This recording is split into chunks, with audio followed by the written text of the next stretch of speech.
اسراء، انت مفصوله من الجامعه لمده اسبوع ليه يا دكتور؟ عشان في طلبه اشتكوا ان انت بتتنمري عليهم. والطلبه دي بقى اسمهم عمر؟ عمر. شكرا يا دكتور، هروح انا بقى انام لي في البيت اسبوع. نعم. قصدي اتفصل اسبوع. بصوا مين رجعت الجامعه تاني. عمر ابعد عن وشي. ايوه يا عمر، سيب اسراء في حالها. مين اللي بيتكلم؟ ياسمينة السمينة؟ لا انا مش ياسمينة السمينة. وانا مش موافق. ياسمين ما تزعليش، انا هتصرف. لا مش هتعرفي تتصرفي، وانتوا الاتنين هتتفصلوا. لا مش هنتفصل. يعني انت مش موافقه ان انتوا الاتنين هتتفصلوا؟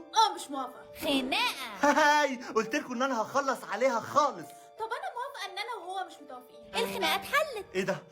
طب انا مش موافق ان انت موافقه ان احنا مش متوافقين. خناقة. طب انا موافقه ان انت مش موافق ان انا موافقه ان احنا مش متوافقين. اتحلت. وانا مش موافق ان انت موافقه ان انا مش موافق ان انت موافقه ان احنا مش متوافقين. خناقة. طب انا موافقه ان انت مش موافق ان انا موافقه ان انت مش موافق ان انا موافقه ان احنا مش متوافقين. عطل في السيستم. اسراء انت بوظتي السيستم. بوظته وبوظت خطه عمر كمان. امشي يلا.